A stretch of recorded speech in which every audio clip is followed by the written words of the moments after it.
xibaar yu wér te wóor ca tàng-tàng ba abonnez-vous pour ngeen di mën di jot suñuy vidéo. jërë ngeen jëf ci ànd ak ñun ci chaîne bi di Buzz 221 HD. li nga xam ni moom mooy festival pencum ñaani doon am ci Koumpentoum loolu day doon am dimanche 13 avril ab incident protocolaire nag moom mi moo daal di marqué bis boobee.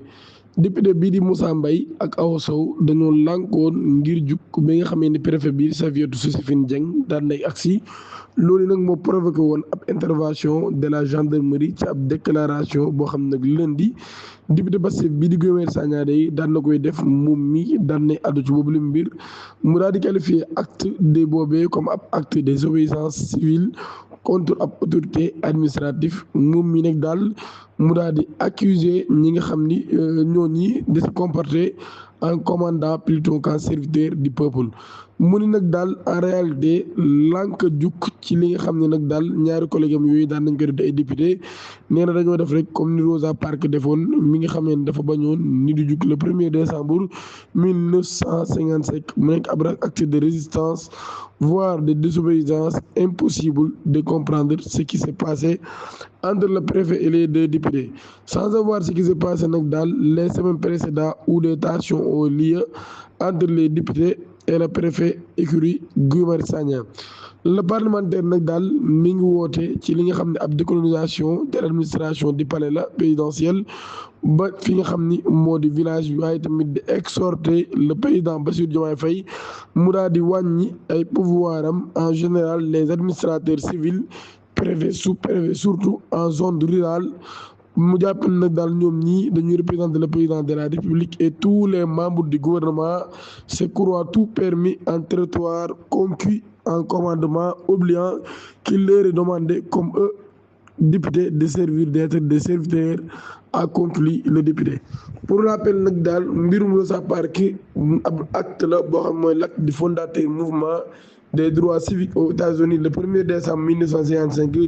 ca Montgomery Alabama mu nekk nag ab couturier noir de 42 ans boo xam ne daal dafa bañoon di céder place am ab passager blanc dans un bus bravant les lois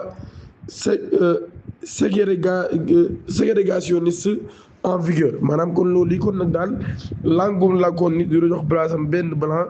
loolu yi kon moo taxoon ba loi yi nga xam ne sax dañ ko wote woon muy ay loi yoo xam ni dafa doon am ab ségrégation ci wàllu woowee ñu doon ko mën a jëlee. arrêté ginnaaw bi ñaar koy placé en garde à vue ngir menace de mort ak injure contre le leader parcellois bii di Émile François Gomis ñu naan ko franc par la brigade de recherche de Faidherbe Mor Kanté alias Pimpi ak yeneen ñaari mise en cause de dinañ jàkkaarloo ak attekat bi tey jii alterné le 13 avril 2026 bu 15h jotee. ci loolu yi nag daal ay fait yoo xam ne ab vidéo buñ publié largement ci réseau social bi TikTok la Pimpi ak yeneen ñaar nit yooyu day dañ leen a identifié sax jamono ji ba jàpp leen dañ doon yëkkati ay menaces à l'encontre du lutteur. Les prévenus déclarent dans cette vidéo que ni nag daal ñoom ñi buñ jàppee Franc dinañ ko defaral ci loolu yi ñi nga xamante doon nañ menacé Franc ci vidéo boobee ni dinañ dal ci kawam physiquement waaye ba tey ci loolu yi nag daal ñu doon yëkkati ay saaga sax di ko teg ci kawam. leader bii di Franc nag dafa déposé ab plainte ci procureur de la République qui confie l'enquête au Major Tine chef de la brigade de recherche de Faidherbe di ñaan ngeen abonné activé cloche notification bi te aimé vidéo bi jërë ngeen